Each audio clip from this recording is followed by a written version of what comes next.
My dad forgot to hang up. For 2 minutes, I heard them planning to make me homeless in the house I own. They called me a burden, plotting to steal the $980,000 home my grandmother left me. I didn't scream. I didn't cry. I quietly ended the call and started selling the property behind their backs. It was time to realize that saving myself meant finally letting my parents face their own consequences. My name is Emma Harris. I am 29 years old, and until 10 minutes ago, I believed I was a daughter. Now, standing in the silence of a kitchen that smells faintly of lemon polish and old oak, I realize I was never a daughter at all. I was an asset class. I was a long-term bond that had finally reached maturity, and the investors were getting impatient to cash out. I work as a financial accountant.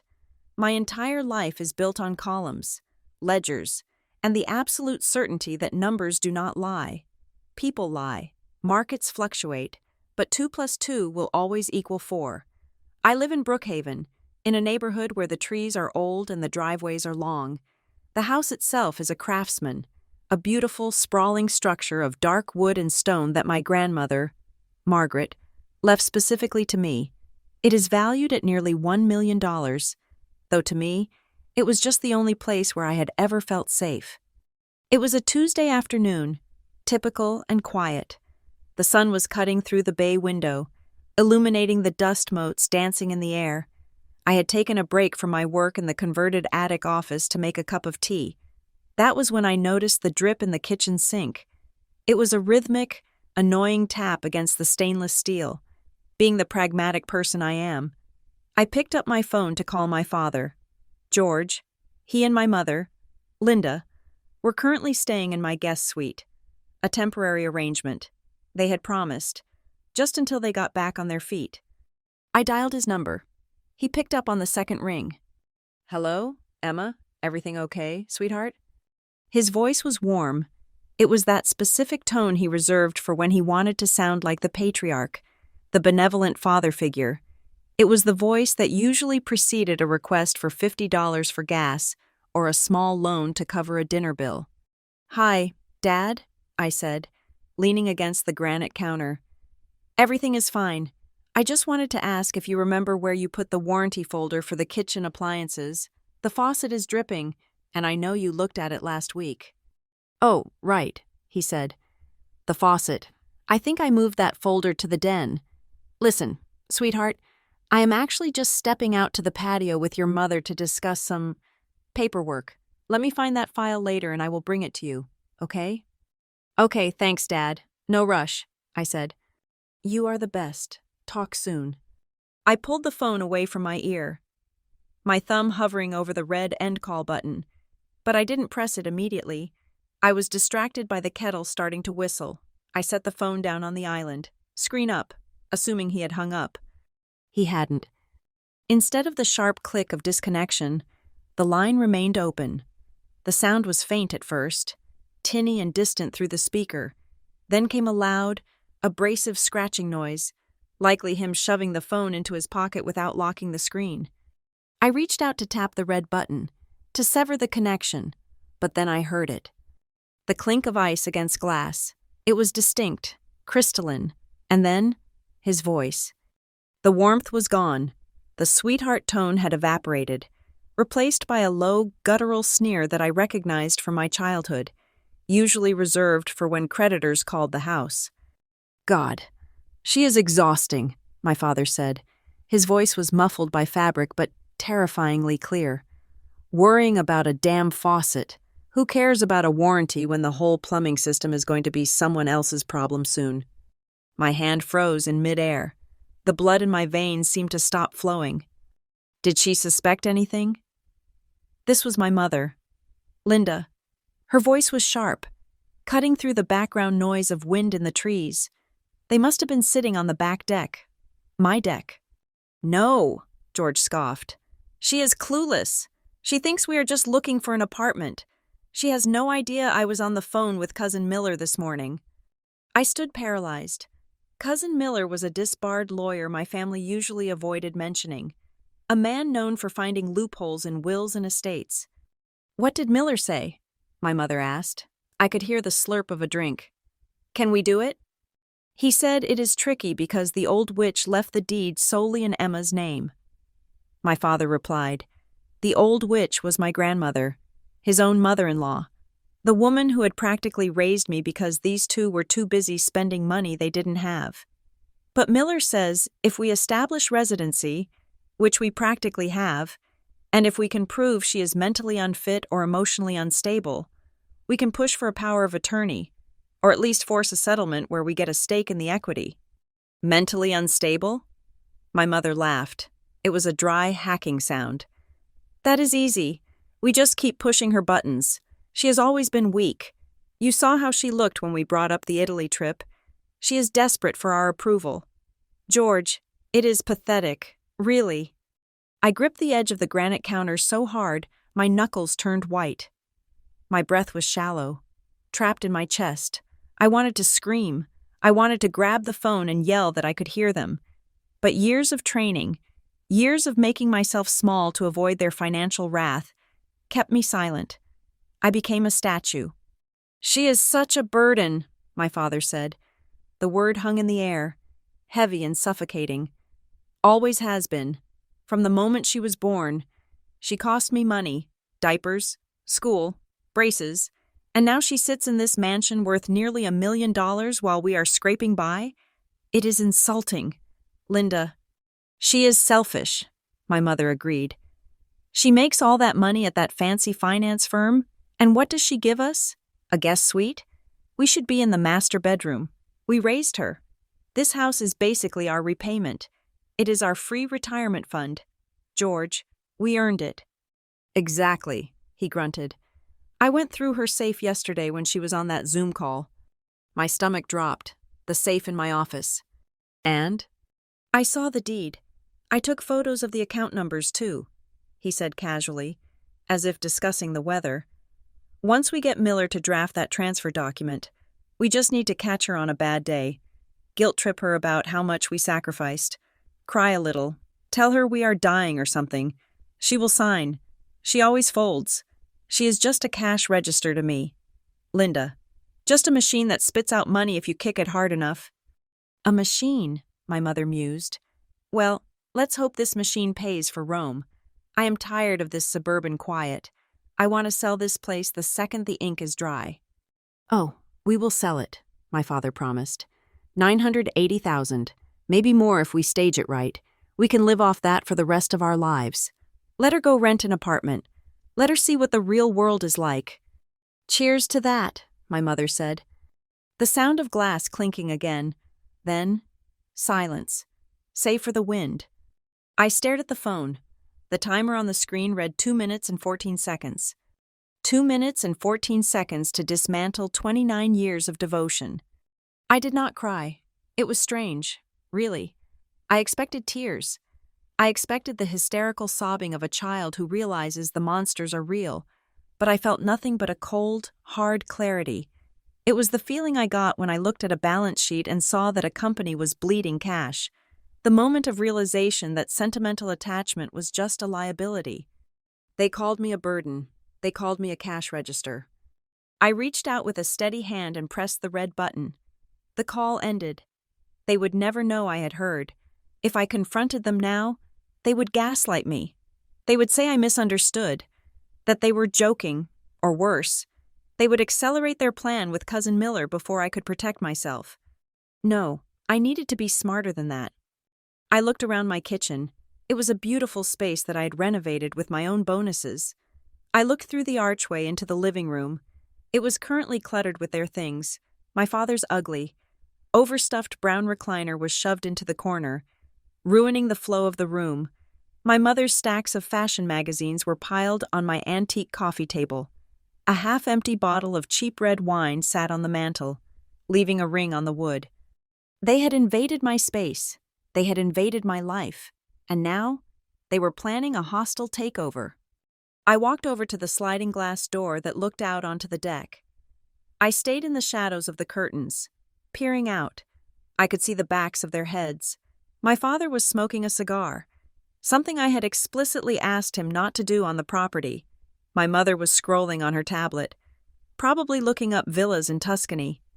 They looked so relaxed, so entitled. They truly believed that my existence was a debt I owed them, a debt that could only be paid by liquidating my future to fund their leisure. A burden, I whispered to the empty room. The word tasted like ash. I turned away from the window and walked back to the kitchen island. I picked up a pen and a notepad. My hand wasn't trembling anymore. I felt a switch flip inside me, the same switch I used when I had to tell a client that their business model was failing and they needed to liquidate assets immediately. I was not their daughter anymore. I was their landlord, and they were delinquent tenants who had just declared war. If I am just a financial burden in their eyes, I said softly, the words solidifying in the air like a contract, then it is time to cut my losses. I looked at the calendar on the fridge. It was the 3rd of the month. I sat down at the table and wrote one line on the notepad. Sell the house. It wasn't a question. It was a strategy. They wanted this house as their retirement fund? Fine. I would make sure that by the time they reached for it, it would be gone. I would liquidate the asset, disperse the capital, and vanish. I stood up and poured the water from the kettle down the drain. I didn't want tea anymore. I wanted justice. And in my world, justice was best served with a notarized signature and a wire transfer. I walked into the living room, picked up the bottle of wine my father had left out, and poured the rest of it into the sink. Then I washed the glass. I scrubbed it until it squeaked. They thought I was weak. They thought I was a cash register they could kick. They were about to find out that when you kick a machine hard enough, sometimes it falls on top of you. I went to my office and locked the door. I sat at my desk and opened my laptop. The screen glowed, reflecting in my eyes. I wasn't Emma, the dutiful daughter, anymore. I was Emma Harris, financial accountant, and I was about to close the account of George and Linda Harris permanently. To understand why I didn't scream, why I didn't throw the phone against the wall, or why I didn't immediately storm into the guest suite to confront them, you have to understand the house in Millstone. It was a cramped, 2-bedroom rental on the edge of a town that smelled permanently of diesel and wet pavement. The walls were thin, painted a depressing shade of beige that seemed to absorb the light rather than reflect it. But the most defining feature of that house was not the peeling linoleum or the drafty windows. It was the sound. The sound of a calculator. My childhood did not have a soundtrack of lullabies or cartoons. It had the rhythmic, aggressive click-clack-click of my father's fingers hitting the plastic keys of a gray Casio calculator. It sat on the kitchen table like a religious idol, flanked by stacks of crumpled receipts, utility bills, and bank statements. I remember being 6 years old, sitting at that table with a coloring book, trying to make my crayons move silently across the paper. I knew, even then, that noise was a luxury we could not afford. My father would punch the keys with unnecessary force. Click, click, enter, then he would sigh. It was a heavy, theatrical sigh that seemed to suck all the oxygen out of the room. He would look up from the glowing green digits, fix his eyes on me, and ask a question that no 6-year-old should know how to answer. Emma, do you know how much it costs to run that lamp you left on in the hallway all night? I would shake my head, shrinking into my chair. 14 cents, he would say, his voice low and serious. 14 cents, that adds up. Emma, that is money out of our pockets. That is food out of your mouth. Do you want to starve because you were too lazy to flip a switch? I would whisper that I was sorry. I was always sorry. I was sorry for the electricity. I was sorry for the water. I was sorry for existing in a way that consumed resources. If my father was the accountant of my guilt, my mother was the enforcer. Her weapon of choice was the kitchen sink. I can still hear the violence of her dishwashing. She didn't wash plates. She attacked them. The porcelain would slam against the metal basin, a chaotic percussion that signaled her mood. Clang, crash, scrub. We work until our backs break, she would mutter, loud enough for me to hear over the television I was barely allowed to watch. We slave away at those shifts just so she can sit there and eat hot food. She has no idea how lucky she is. She would turn to me, her hands dripping with soapy water, her face flushed with the exertion of her own martyrdom. "You should be grateful, Emma. Most kids don't have parents who sacrifice like we do. You need to show some appreciation." Appreciation, in my house, meant silence. It meant invisibility. I learned very quickly that love was not a feeling. It was a transaction. It was a ledger that was permanently in the red, and I was the debtor. Every single thing I received came with a price tag attached, spoken aloud so I would never forget the burden I placed on them. I remember my 8th birthday. I had wanted a specific art set, the kind with the pastels and the watercolor paints in a wooden case. When I unwrapped it, I felt a surge of genuine joy, a rare moment where I felt like a normal child. I looked up to thank them, smiling wide. "That cost me 10 hours of overtime," my father said, cutting through my happiness before it could settle. He wasn't smiling. He was looking at the box as if it were a thief. I stayed late at the warehouse every night this week to buy that 10 hours of lifting boxes. My back is killing me. But sure, go ahead, draw. The joy evaporated instantly. The wooden case suddenly felt heavy in my lap, heavy with the weight of his pain, his sweat, his 10 hours of suffering. Every time I picked up a crayon after that, I didn't see a color. I saw my father's tired face. I saw the debt. Eventually, I put the art set under my bed and never touched it again. It was too expensive to use. This twisted logic applied to necessities too. When I was 10, I had a growth spurt. My toes were curling inside my sneakers, rubbing raw against the canvas until I had blisters. I tried to hide it for weeks, walking with a strange limp to avoid the pressure. Because I knew what asking for new shoes meant. It meant I was greedy. Finally, my mother noticed me limping. She didn't ask if I was in pain. She sighed that heavy, familiar sigh and said, "Great, more money." We went to the discount shoe store in the strip mall. I found a pair of white sneakers. They were $19.99. $20, my mother hissed in the aisle, holding the shoe up like it was evidence of a crime. "Do you know what we could buy with $20? That is a week of good dinners. That is the electric bill. But no, Her Highness needs new shoes." I stood there in the fluorescent light, my face burning with shame. I felt the eyes of the other shoppers on me. I wanted to tell her I could go barefoot. I wanted to disappear into the floor tiles. "I will eat less," I whispered. "I promise." She looked at me, her expression softening into that manipulative pity that was worse than her anger.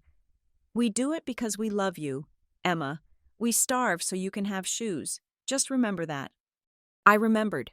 I remembered it every time I laced them up. I walked carefully, avoiding puddles, stepping lightly on the pavement, terrified of scuffing the soles. If I wore them out too fast, I was wasting their sacrifice. I wasn't just wearing shoes. I was walking on their suffering. This mindset warped my entire view of the world. While other children were asked, "Did you have fun today?" Or, "What did you learn?" I was asked, "Do you know how much that field trip cost?" Or, "Did you waste the lunch we packed you?" I began to calculate the cost of my own existence. I knew that a shower longer than 5 minutes was stealing. I knew that asking for a second helping of pasta was selfish. I knew that leaving a room without turning off the light was a personal insult to my father's hard work. The word greedy was thrown around constantly. If I looked too long at a toy in a shop window, I was greedy. If I asked for a specific brand of cereal, I was greedy. If I wanted to join a school club that required a $5 fee, I was greedy. "You are insatiable," my father would say, shaking his head as he punched numbers into his calculator. "You think money grows on trees? You think we are made of gold?" So, I stopped asking. I stopped wanting. I learned to self-censor every desire before it could even form fully in my mind. I became an expert at making myself small, at consuming as little space and as few resources as possible. I didn't have friends over because that meant extra snacks, which meant extra money. I didn't go to birthday parties because that required buying a gift, which led to a lecture on the family budget. I isolated myself, building a wall of frugality to protect myself from their guilt. But the most painful memory, The one that seared itself into my soul was the doll. It was a porcelain doll with curly blonde hair and a blue velvet dress. My grandmother, Margaret, had sent money specifically for it one Christmas, instructing my parents to buy it for me. They couldn't refuse her, not openly. I remember holding it. It was beautiful. It was pristine. It was the only thing in my life that felt purely mine, unattached to a lecture about overtime or electricity bills. "That is a collector's item," my father told me, watching me cradle it. "That is worth money. If you break it, you are throwing cash in the trash. Do not play with it. Do not ruin it." "Put it on the shelf," my mother added. "Look at it, but don't you dare get it dirty. We might need to sell it one day if things get tight." And there it was. Even my gift wasn't a gift. It was a liquid asset. It was a backup plan. I placed the doll on the high shelf in my bedroom. I arranged her blue velvet dress so it fell perfectly. I positioned her arms so she looked poised and elegant. And then I never touched her again. For years, I sat on my bed and stared at that doll. I wanted to brush her hair. I wanted to pretend she was a princess and I was her lady-in-waiting. But the fear was stronger than the desire. The fear that if I chipped her porcelain face, I would be destroying the family's safety net. The fear that my clumsiness would cost hours of labor. She sat there, gathering dust, her glass eyes staring blankly at the wall. She was perfect. She was pristine. And she was utterly cold. Looking back now, I realized that doll was a mirror. I was the doll on the shelf. I was expected to be perfect, quiet, and untouched by the messiness of real life. I was an asset to be maintained, an investment to be protected until the day came to cash me out. I wasn't a child to them. I was a savings bond with a heartbeat. There was no physical violence in that house in Millstone. My father never raised a hand to me. My mother never struck me. But the bruises were there, deep on the inside, shaped like dollar signs and decimal points. They hollowed me out, scraping away my confidence and filling the void with a paralyzing fear of being a burden. I grew up believing that my primary duty as a human being was to pay them back for the food, for the roof, for the shoes, for the air I breathed.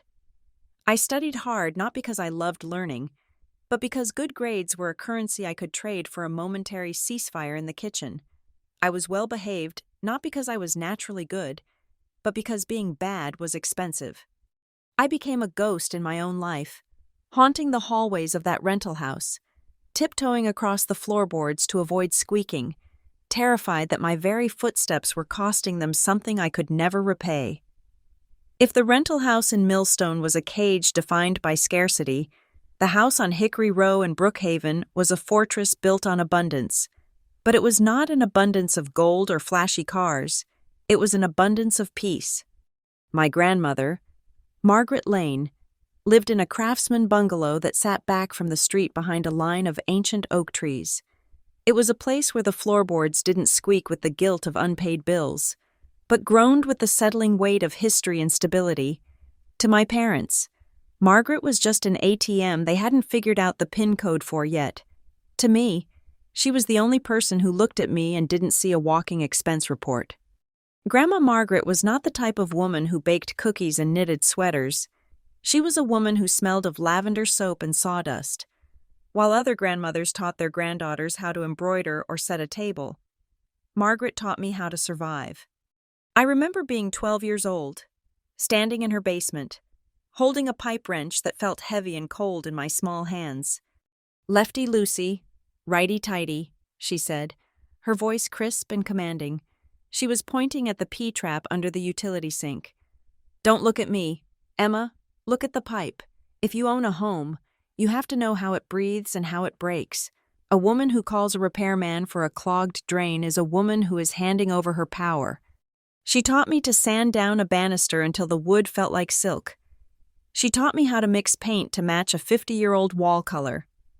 She taught me that a house was not just a container for people. It was a living entity that required respect, not fear. But her most important lesson was about money. We were sitting on her back porch, drinking iced tea. I was 16, and I had just gotten my first paycheck from a part-time job at a grocery store. I was terrified to spend a cent of it, paralyzed by the voices of my parents in my head telling me I should save it to pay them back for my existence. "Money is not a whip, Emma," Grandma told me, watching a cardinal land on the feeder. "Your father thinks money is a weapon. He thinks it is something you use to beat people into submission or to measure your worth as a man. He is wrong." She turned to me, her blue eyes piercing through my anxiety. "Money is a tool. It is a shovel to dig yourself out of a hole. It is a ticket to walk away from rooms where you are not respected. It is freedom, pure and simple. Never let anyone use it to chain you." I took that advice and ran with it. I worked every shift I could get from the age of 16. I hoarded my earnings, not out of fear, but out of strategy. I secured a full academic scholarship to a state university, choosing accounting because it was the language of the world my parents didn't understand. I wanted to master the very thing that had terrified them. By the time I was 25, I was working for Northline Analytics, a mid-sized financial consulting firm. I was good at my job. I understood risk. I understood leverage. My parents, naturally, spun this to their advantage, to the neighbors and their drinking buddies. I was their trophy. "Our daughter, the financial wizard," my father would boast at barbecues. We raised her to understand the value of a dollar. But in private, the dynamic shifted. Because I had a good job, the imaginary ledger of my childhood debt was suddenly called due. "Emma, the car needs a new transmission," my father would say over the phone, his voice tight. "It is $1,200. We just don't have it this month. You know, if we hadn't spent so much on your braces back in '98, we would have had a better savings cushion." So I paid. I paid for the transmission. I paid for the new water heater. I paid for special anniversary dinners, where they ordered the most expensive steak on the menu and then slid the check toward me with a smile that said, "This is the least you can do." I did it to keep the peace. I did it because part of me still felt like that little girl in the discount shoes, desperate to prove I wasn't a burden. Then Grandma Margaret got sick. It was sudden, a stroke that left her frail and bedridden. I took a leave of absence from Northline Analytics and moved into the Hickory Row house to care for her. I changed her sheets. I cooked her meals. I read to her in the afternoons when the pain was bad.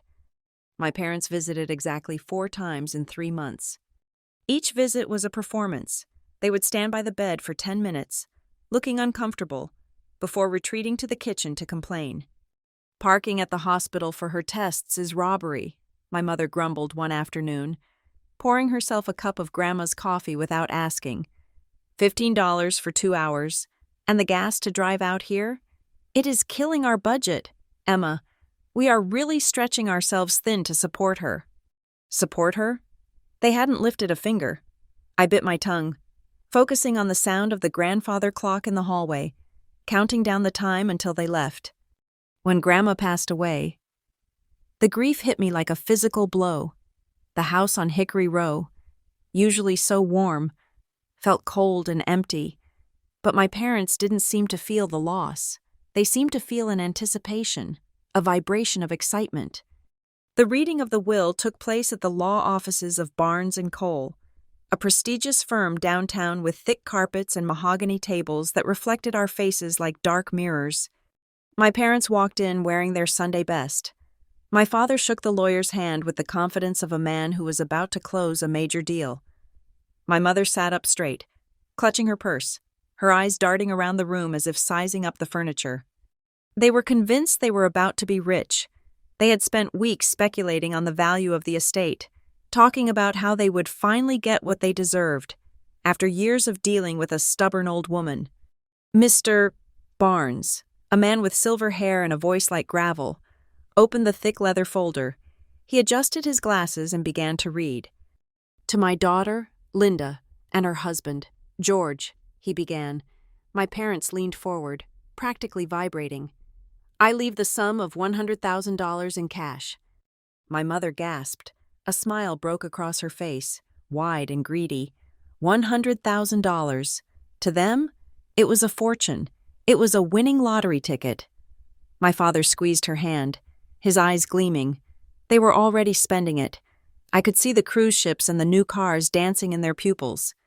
However, Mr. Barnes continued, his voice raising slightly to cut through their celebration, I leave my home at 42 Hickory Row, along with all its contents, furniture, personal effects, and the remainder of my investment portfolio, to my granddaughter, Emma Harris.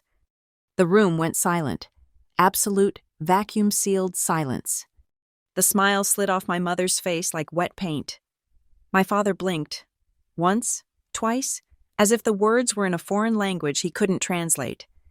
"Excuse me?" my father said, his voice dangerously quiet. "Read that again." "The property at Hickory Row is bequeathed solely to Emma Harris," Mr. Barnes repeated, his eyes fixed on the paper. "That is a mistake," my mother snapped.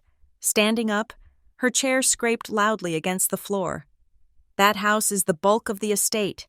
It is worth nearly $1 million. You can't give a house like that to a 26-year-old girl. She doesn't know how to handle property taxes. She doesn't know how to maintain it. The will is valid and was updated 6 months ago, with a competency test attached," the lawyer said calmly. "It is ironclad." My father turned to me. The warmth was gone. The mask of the grieving son had vanished, replaced by the face of the man who used to calculate the cost of my showers. "Emma," he said, his voice trembling with suppressed rage, "you know this is wrong. You know this isn't what she meant. She was confused at the end." "She wasn't confused," I said softly. My voice sounded small in the big room, but steady. "It is a burden, Emma," my mother cried out, changing tactics instantly. "A house that old? It is a money pit. The roof, the plumbing, the taxes. It will bankrupt you. You are young. You should be traveling, having fun, not tied down to a rotting old building." She reached across the table, her hand seeking mine, her fingers cold and clammy. "Here is what we do. We are family, right? We help each other. You sign the house over to us. We will sell it. Handle all the headaches, the agents, the taxes. We will take the stress off your shoulders. We will give you a nice chunk of the cash, maybe 20,000. That is a lot for a girl your age." They wanted to trade $1 million asset for $20,000 and peace of mind. They wanted to steal my inheritance and call it a favor. "Think about it, Emma," my father pressed, leaning in. "You have always been bad with money, remember? Always wanting things you couldn't afford. This house is too big for you. It is a burden."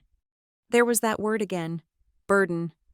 I looked at the heavy brass key that Mr. Barnes had placed on the table in front of me. It was the key to the front door of Hickory Row, the key to the workshop where I learned to use a wrench, the key to the porch where I learned that I was free. I reached out and closed my hand around the key. The metal bit into my palm, sharp and real. "No," I said. My father recoiled as if I had slapped him. "What did you say?" "I said no," I repeated, looking him dead in the eye. "I am not selling, I am not trading, and I am not signing anything over to you. Grandma left the house to me because she knew I would keep it standing. She knew I could handle the roof and the plumbing because she taught me how." "You ungrateful little—" my father started, his face turning a mottled red. "We just inherited $100,000, my mother hissed at him, trying to salvage the situation, but her eyes were burning holes into me. "Emma, be reasonable. That house is our retirement. We counted on it." "Then you counted wrong," I said. I stood up, clutching the keys so tightly my knuckles were white. "The house is mine. The money she left you is yours. Be grateful for it." I turned to the lawyer. "Thank you, Mr. Barnes. Is there anything else I need to sign today?" "No, Miss Harris, you are free to go." I walked out of that office with my heart hammering against my ribs like a trapped bird. Behind me, I could hear my parents arguing with the lawyer, their voices rising in a crescendo of entitlement and fury, but I didn't look back. I had the keys. For the first time in my life, I held something that they couldn't calculate, couldn't invoice, and couldn't take away. I drove straight to Hickory Row. I unlocked the front door and stepped into the foyer. It smelled of lavender and old wood. I locked the door behind me. slid the deadbolt into place, and sank to the floor.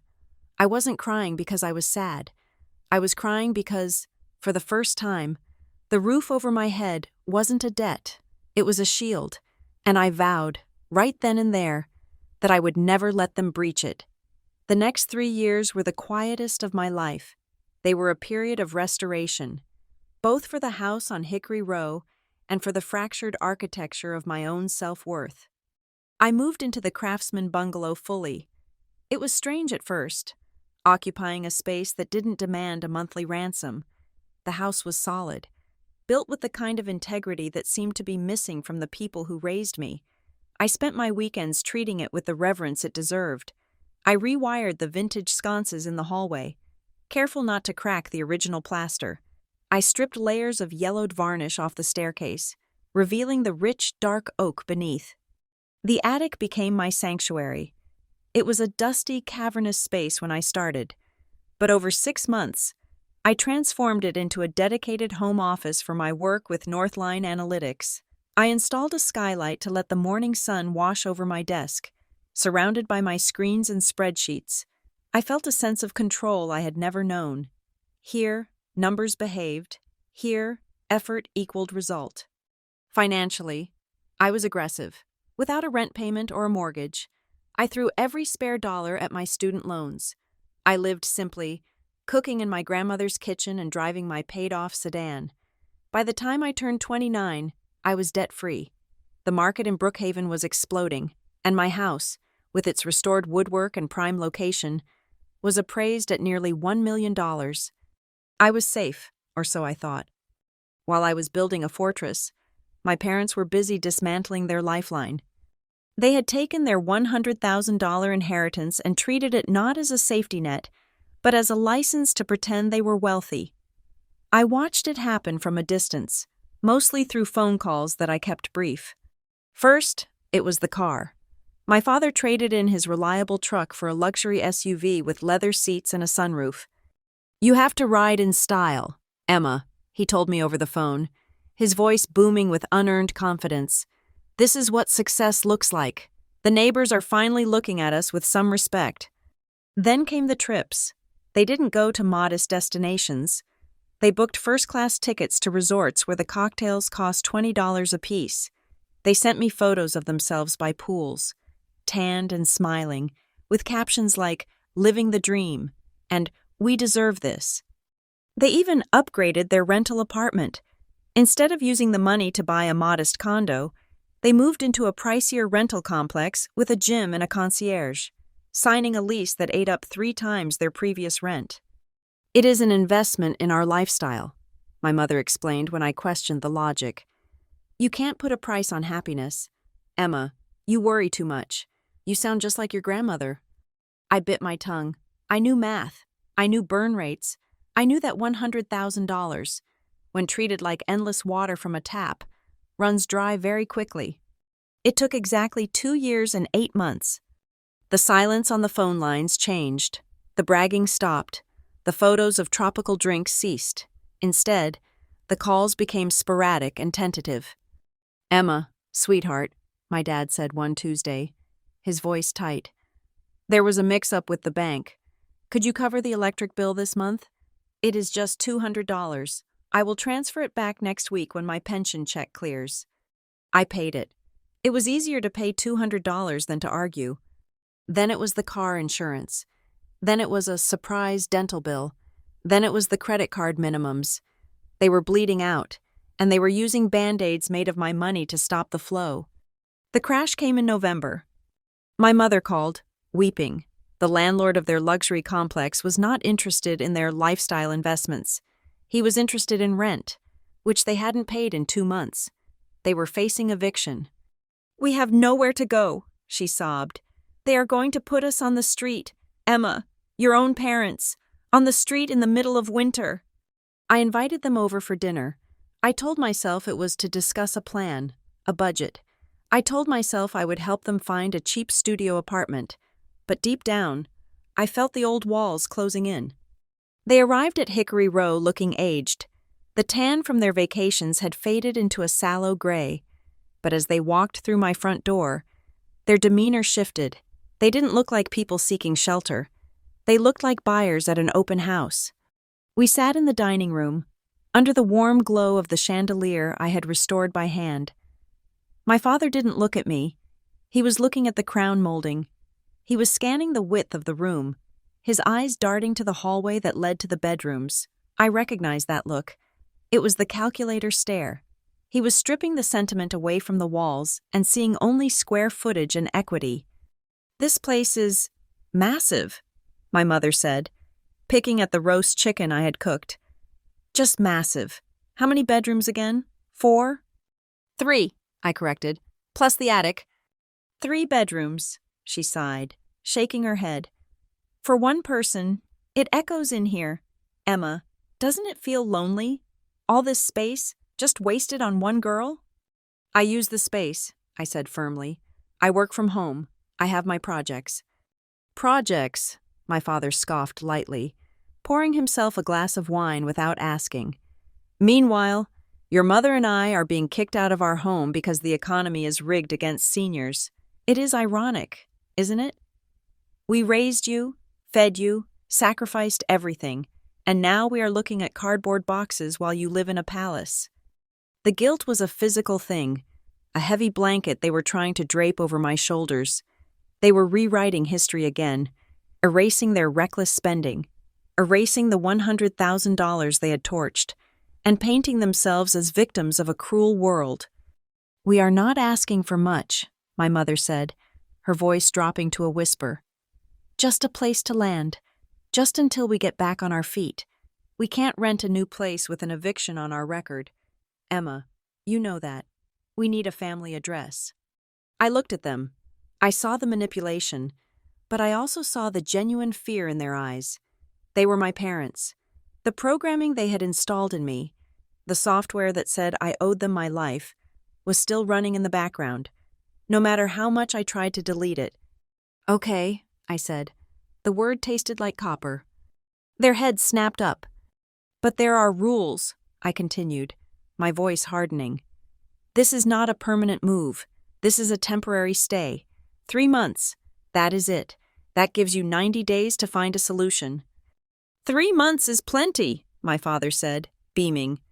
"And," I added, raising a hand, "you stay in the guest suite at the back of the house.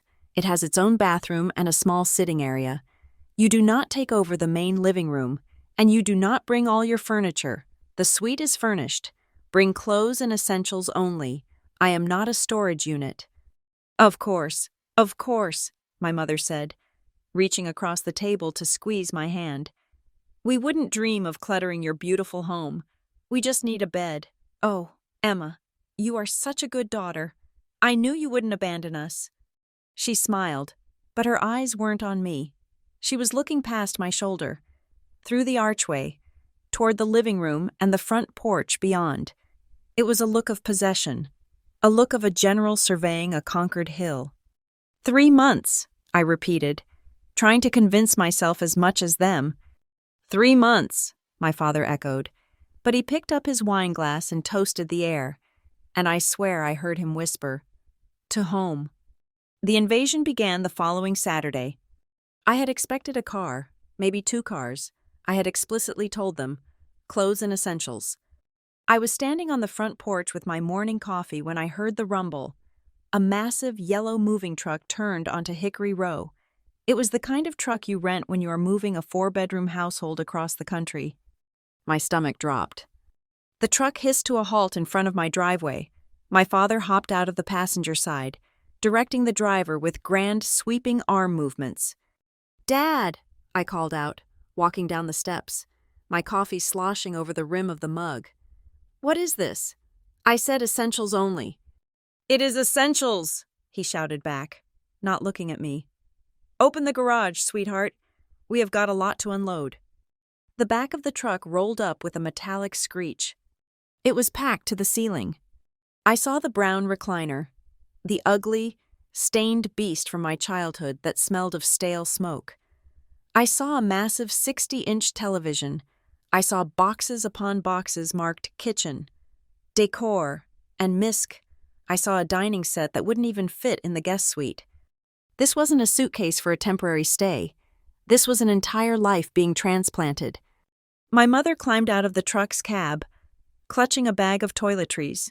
She looked at me and shrugged helplessly. We couldn't just throw it away.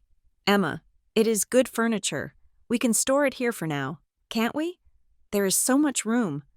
I stood on the pavement, the cold wind biting through my sweater. I looked at the mountain of possessions they were preparing to shove into my sanctuary. I looked at the hungry way they stared at my front door. They hadn't come to visit. They hadn't come to recover. They had come to colonize. 3 months, I whispered to myself, watching the movers lift the recliner. But as the shadow of the truck fell over my meticulously maintained lawn, I knew the truth. 3 months was a lie. The war for Hickory Row had just begun, and the enemy was already inside the gates.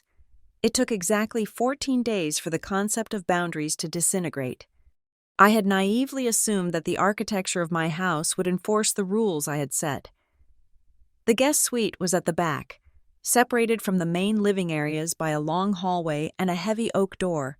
I thought physical distance would translate into social distance. I was wrong. My parents did not see walls. They saw suggestions. By the 3rd week, the guest suite had expanded like a gas filling a vacuum. It started with small things, a coat left on the banister, a stack of mail on the foyer table. Then, the heavy artillery arrived. I came home from a long day at Northline Analytics to find my living room transformed. My reading chair, a sleek, mid-century modern piece I had saved for 3 months to buy, had been banished to the corner, shoved against the wall like a naughty child. In its place, sitting directly in front of the fireplace, was the beast. The brown recliner. It was an eyesore of synthetic fabric and overstuffed foam, stained with years of coffee and indifference. My father was sitting in it, feet elevated, a cigar unlit, but chewed in the corner of his mouth. The television, which I usually kept at a respectful volume, was blaring a 24-hour news channel loud enough to rattle the window panes. "Dad," I said, dropping my keys on the console table. "We talked about this. The furniture stays in the suite." He didn't even turn his head. He just waved a hand dismissively at the screen. "The reception is better in here, Emma. Besides, that chair of yours? Uncomfortable. No lumbar support. I did you a favor moving it. You will thank me when your back gives out in 10 years. I walked into the kitchen, seeking sanctuary, only to find my mother had colonized that territory as well. My kitchen, usually a space of minimalist order, looked like a bomb had gone off inside a deli. There was flour on the granite. There were open jars of sauce on the counter.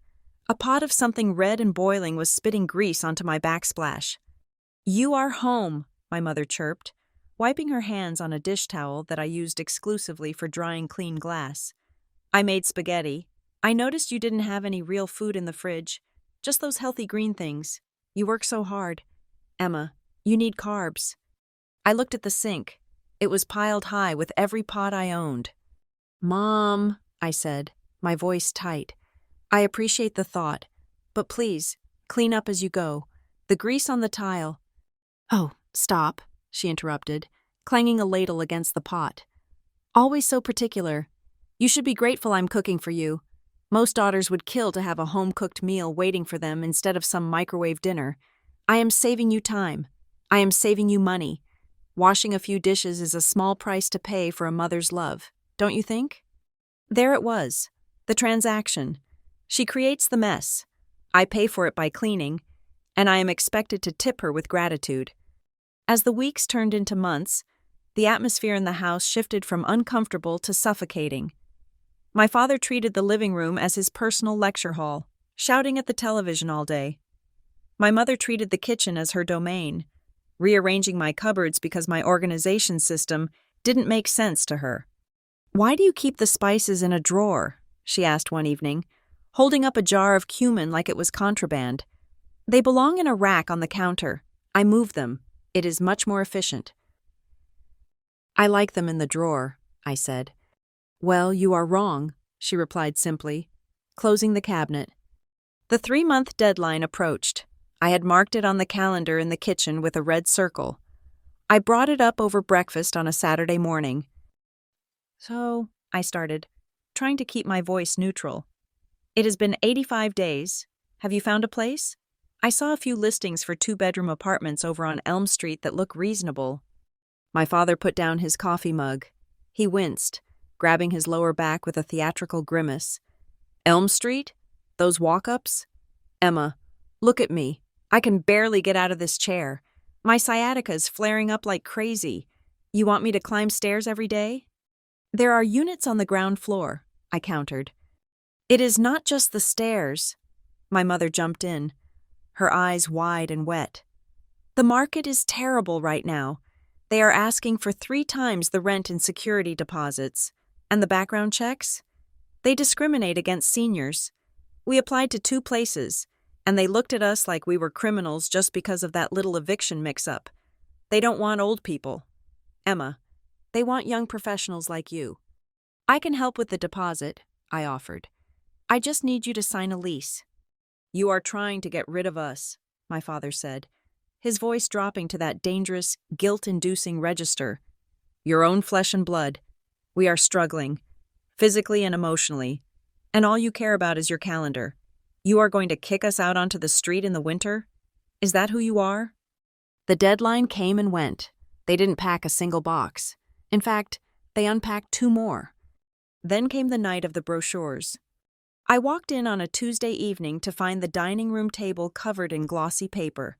Photos of the Colosseum, the canals of Venice, and rolling Tuscan hills were spread out like a fan. My parents were drinking a bottle of wine, my wine, and their faces were flushed with excitement. What is this? I asked, putting down my laptop bag. The dream, my father said, leaning back in his chair. He looked more alive than I had seen him in years. Your mother and I were talking. Life is short. Emma, too short. We have spent our whole lives working, sacrificing, raising you, dealing with landlords and bosses. We have never done anything just for us. We want to go to Italy, my mother said, clasping her hands together. Before our knees give out completely, a proper tour. Rome, Florence, Venice, the grand tour. I stared at them. You can't pay rent, I said slowly. You just told me you couldn't afford a security deposit on an apartment. How are you going to pay for a European vacation? My father smiled. It was the smile of a shark who smells blood in the water. That is the beauty of it, he said. We spoke to Cousin Miller. You know, he is doing some financial consulting now. He looked at the numbers. Emma, you are sitting on a gold mine here. This house, it has almost $1 million in equity just doing nothing. It is dead money. My stomach turned over. It is not dead money. It is my home. Miller says you can take out a home equity line of credit, my mother explained, her voice breathless. Just a small one. $50,000. That is all we need. It would cover the flights, the hotels, the tours, everything. It would be the trip of a lifetime. You want me to take out a loan against my house to send you on vacation? I asked, my voice rising. Not a loan, my father corrected. An investment in family memories. Think about it. Emma, when we are gone, what will you have? Money? Or the memory that you gave your parents their final wish? Besides, the interest rates are tax deductible. Miller explained it. It is practically free money. It is $50,000 of debt, I said. Debt that I have to pay back. We will pay it back, my mother insisted, though her eyes shifted away from mine. Once we get back, your father has a lead on a consulting gig. We will pay the monthly installments. We just need the capital up front. No, I said. Absolutely not. The tears started instantly. My mother didn't just cry. She wept. She slumped over the table, burying her face in the photos of Venice. I knew it, she sobbed. I told George not to ask. She doesn't care. She remembers the times we couldn't buy her expensive shoes, and she is holding it against us. She wants us to die miserable. It is not about shoes, Mom. It is about reality. Reality is that we gave you everything, my father shouted, slamming his hand on the table. The wine glasses jumped. "We gave up our youth for you. I worked double shifts at the warehouse so you could go to that fancy college. Your mother wore rags so you could have a prom dress. And now, you begrudge us one happy moment? You are selfish. Emma. Cold and selfish." I stood there, looking at them. The guilt was washing over me, toxic and familiar. But mixed with the guilt was something else. Exhaustion. I looked at the recliner in the living room. I looked at the grease on the stove. I looked at the piles of mail on the foyer table. I realized then that they would never leave, not on their own. As long as they were comfortable here, as long as I was their cook, their maid, and their audience, they would stay until they died. But if they went to Italy, they would be gone. Physically gone. For 3 weeks, maybe 4. A plan began to form in the back of my mind. It was reckless. It was expensive. But it was a way out. "If I do this," I said quietly. The room went silent. My mother stopped crying instantly. "If I sign for this money, I have conditions." "Anything," my father said, leaning forward. "You go to Italy for a month," I said, "and when you come back, you do not come back here. You use the time away to arrange your next living situation. When that plane lands, you find a new apartment. You do not spend another night in this house. That is the deal. The $50,000 is your severance package." My parents exchanged a look. I saw the calculation behind their eyes. They didn't believe me. They thought I was weak. They thought they would go to Italy, spend the money, come back, and give me a sob story about how the consulting gig fell through, and I would let them back in because I always let them back in. "Of course, sweetheart," my father said, his voice dripping with false sincerity. "We understand. We just need a break, a reset. Once we are refreshed, we will be ready to stand on our own 2 feet. We promise." "Is that a yes?" my mother asked, drying her eyes miraculously fast. "I will call the bank tomorrow," I said. My mother squealed and rushed to hug me. She smelled of my expensive wine and desperation. "You won't regret this. Emma, you are the best daughter in the world. Rome. George, we are going to Rome." I stood stiffly in her embrace, looking over her shoulder at my father. He was already picking up the brochures, circling hotels with a pen, looking like a man who had just pulled off the heist of the century. I went to the bank the next day. I signed the papers. I leveraged the asset my grandmother had told me to protect. I handed them a check for $50,000.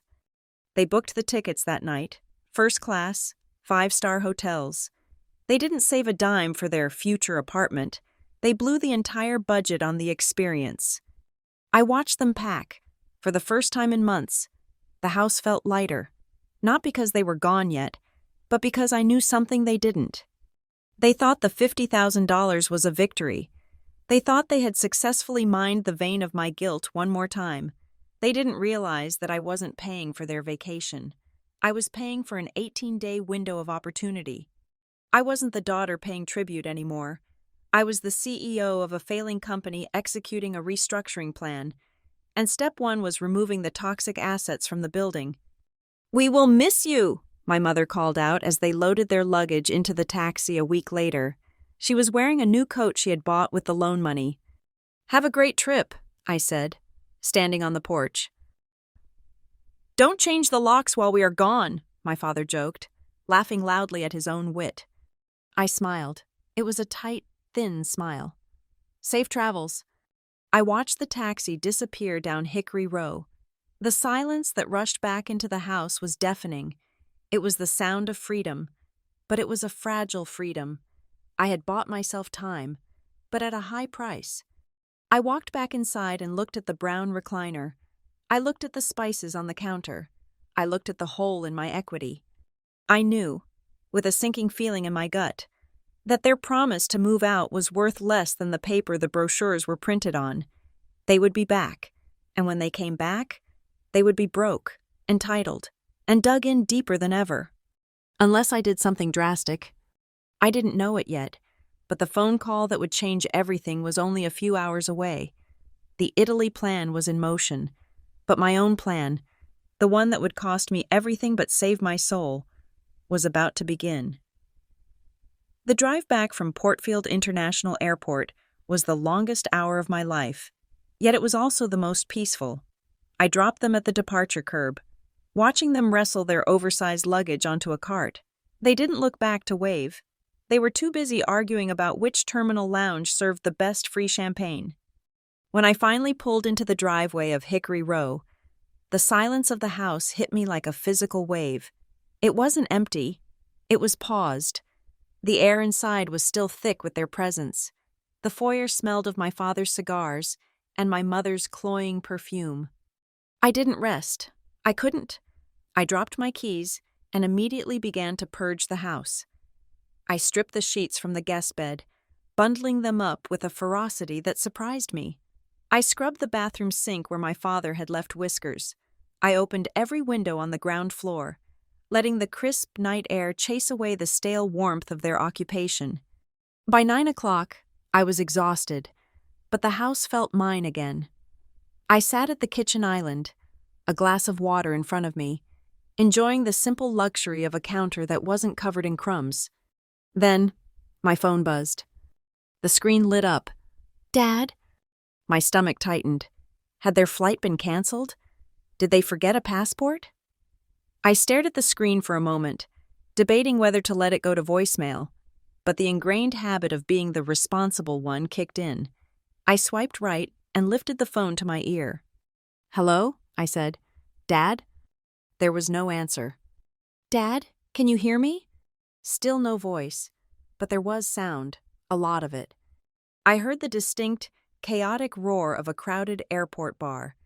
There was the low hum of 100 conversations overlapping, the sharp clatter of silverware on ceramic, and the rhythmic thump-hump of house music playing in the background. I was about to hang up, assuming it was a mistake, when a voice cut through the noise. It was loud, slurred, and terrifyingly familiar.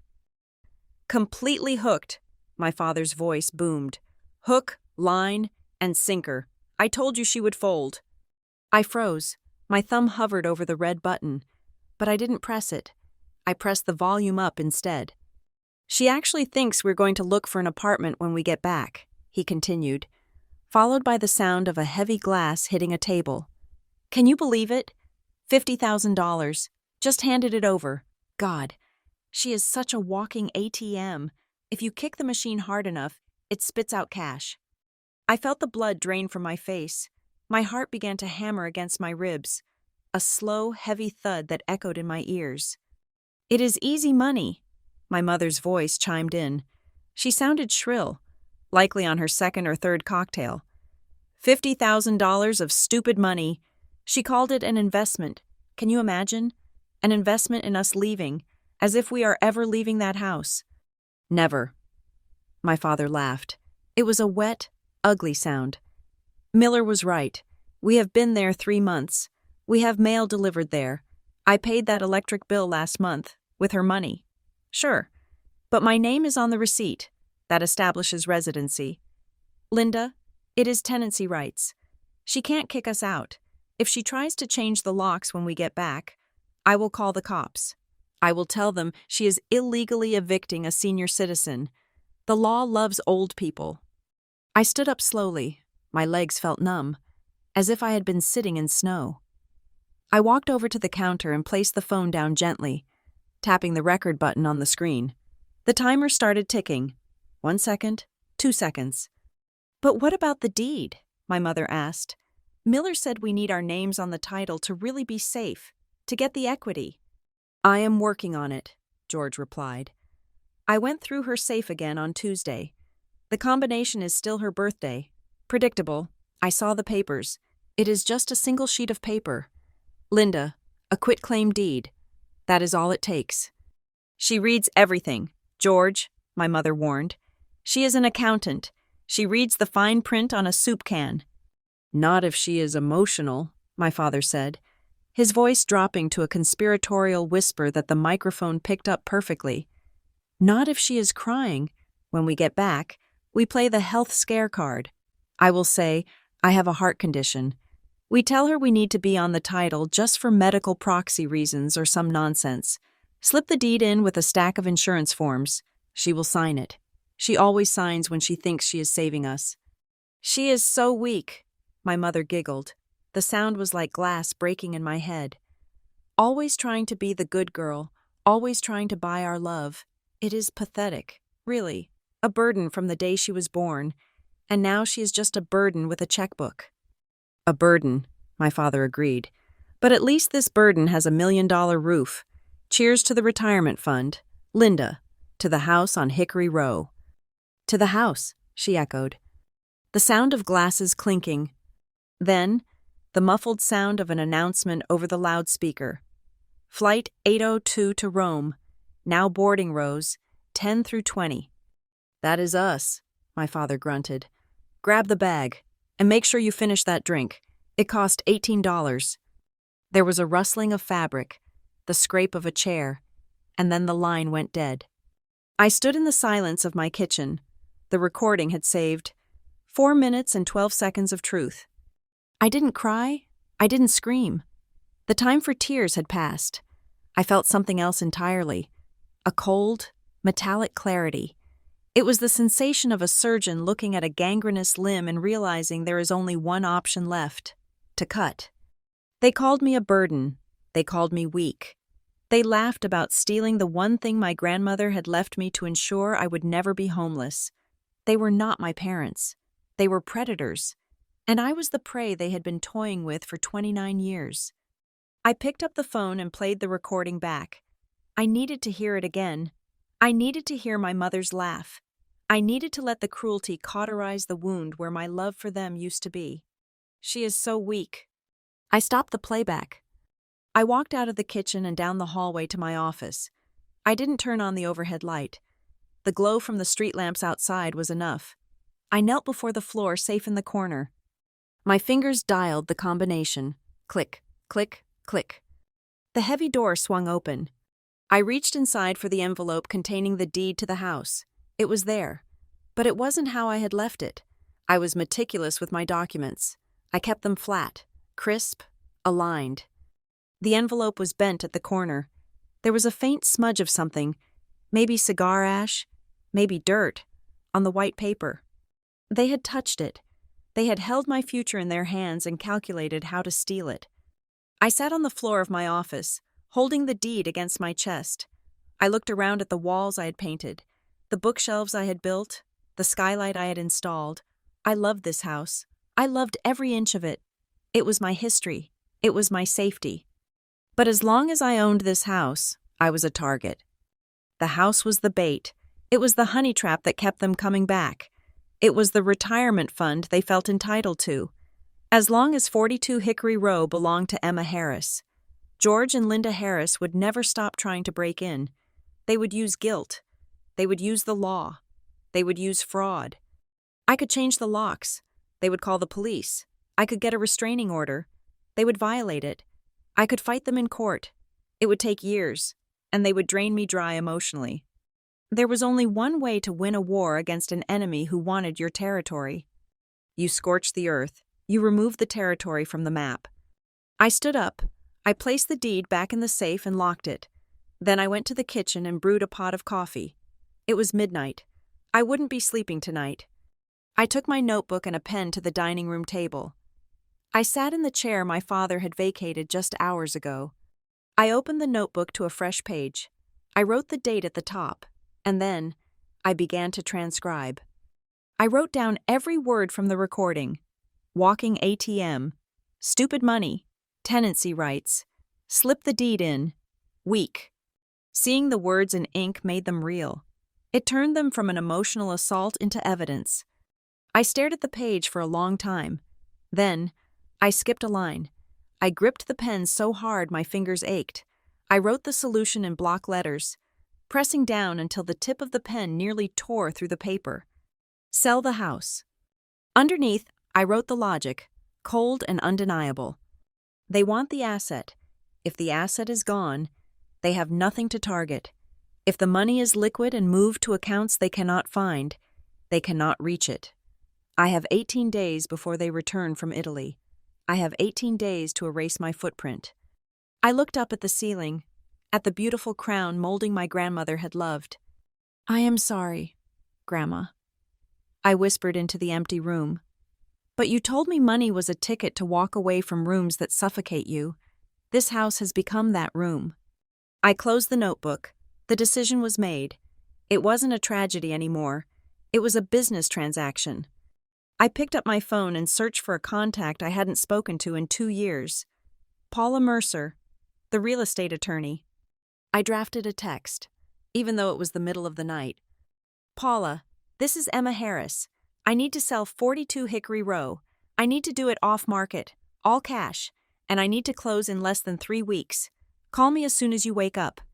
I hit send. The message swooshed away. I sat back in the chair and took a sip of the black coffee. It was bitter, but it woke me up. My father had called me weak. He was about to find out exactly how much damage a weak woman could do when she decided to stop being a daughter and start being the owner of her own life.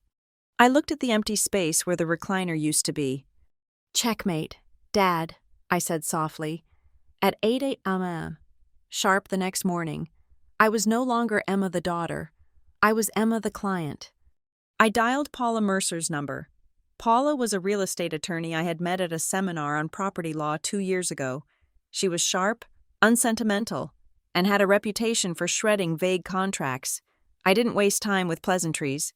I sent her the audio file of the conversation from the airport bar, along with a bulleted list of my parents' financial contributions, or rather, the lack thereof.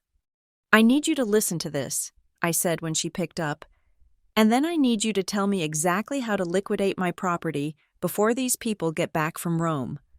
There was silence on the line for 4 minutes while she listened. When she came back, her voice was clipped and professional. Okay, Paula said. First off, breathe. Your father is bluffing, or he is listening to bad advice. They are not tenants. They are guests. In our state, tenancy is established through a lease agreement or the regular payment of rent. They have neither. Paying one electric bill does not grant them ownership rights, especially when you have records of the $50,000 loan you just gave them. He mentioned squatters' rights, I said, looking at my notes.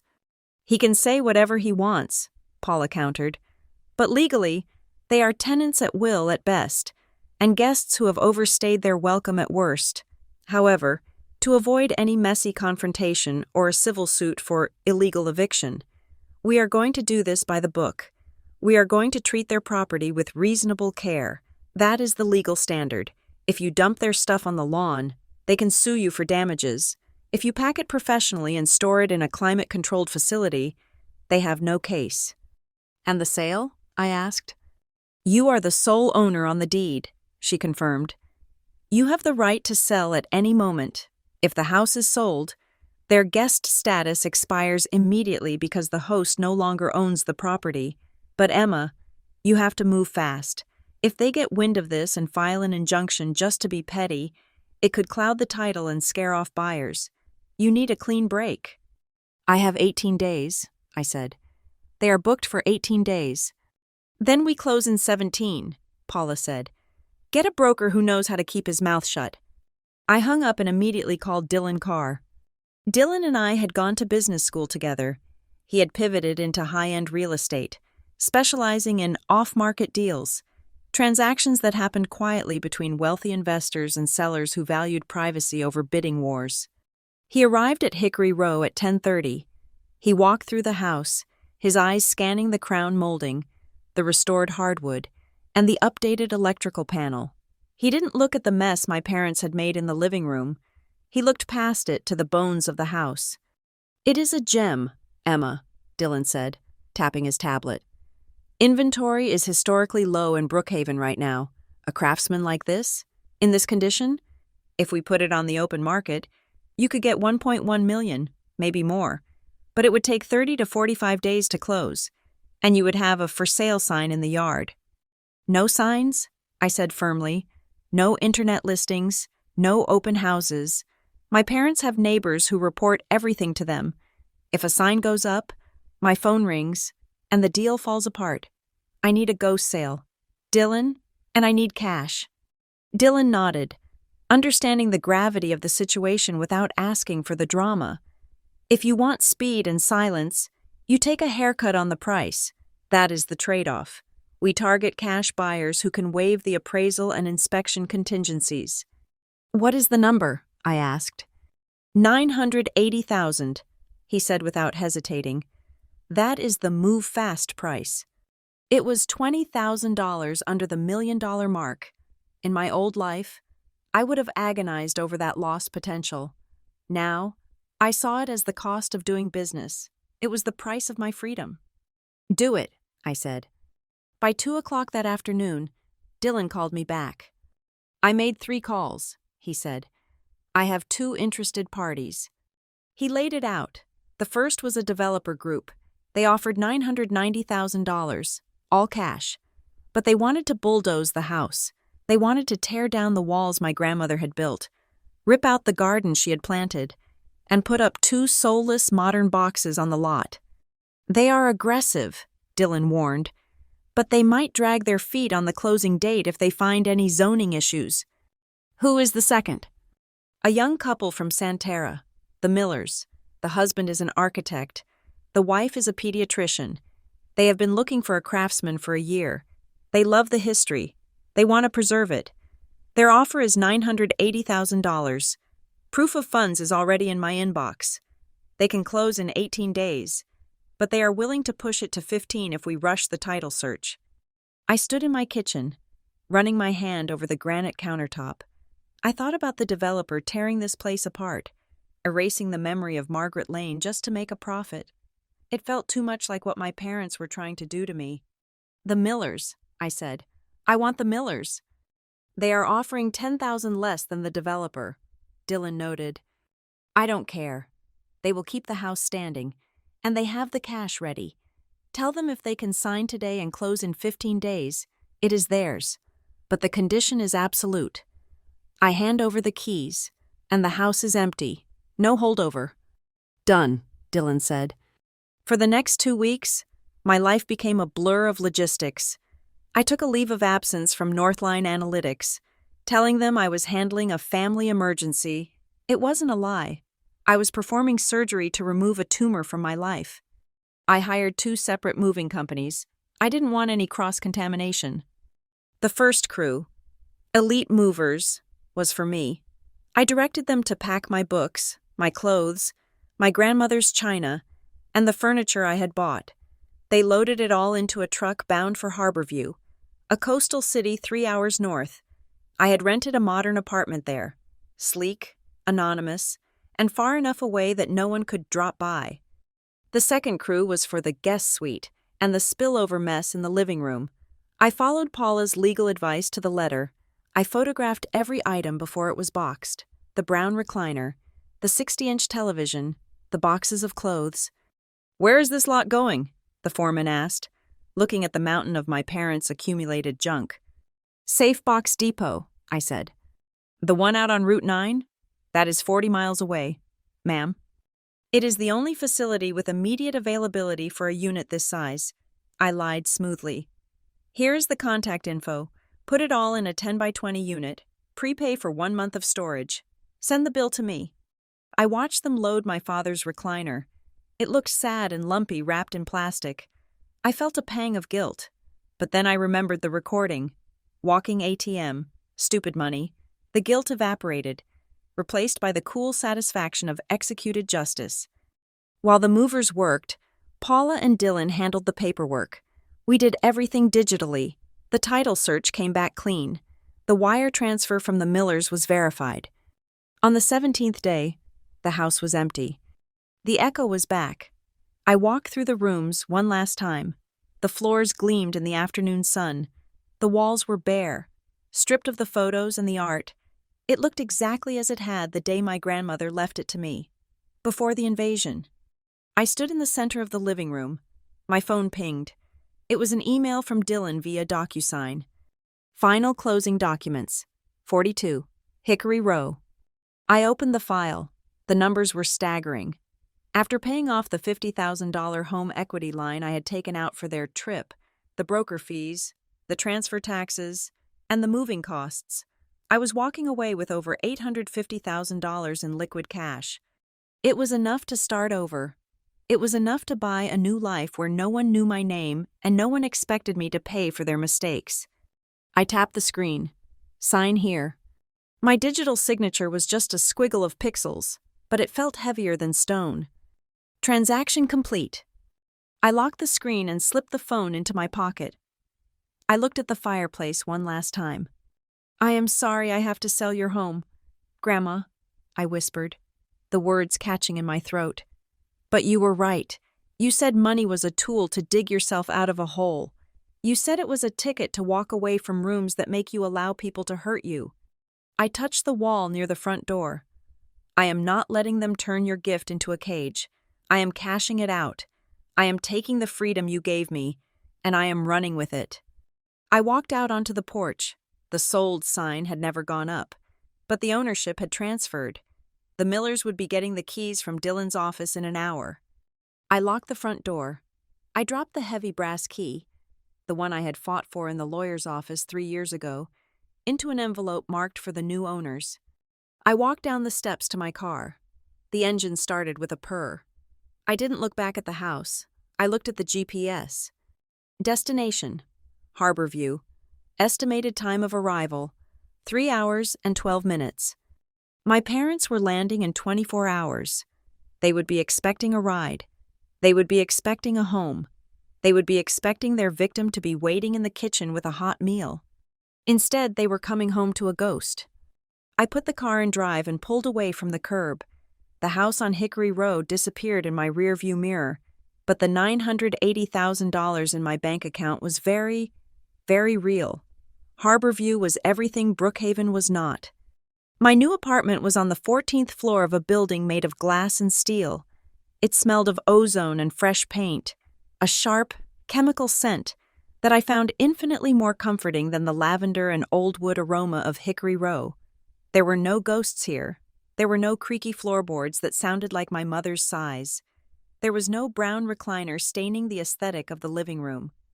I had brought very little with me. My clothes, my laptop, my grandmother's heavy cast-iron skillet, which I had scrubbed and seasoned the night before I left, and the small box of documents that proved I existed independent of George and Linda Harris. The space was clinical, white, and silent. It was a blank canvas. For the first time in 29 years, I wasn't living in a debt. I was living in a lease, paid 6 months in advance with a cashier's check that barely made a dent in my new balance. The morning my parents were scheduled to land, I sat at my new kitchen island made of cold quartz. I had my laptop open, I had my new phone on the left, and my old phone, the one with the number they knew, on the right. I had spent the last 48 hours severing the final arteries of our financial entanglement.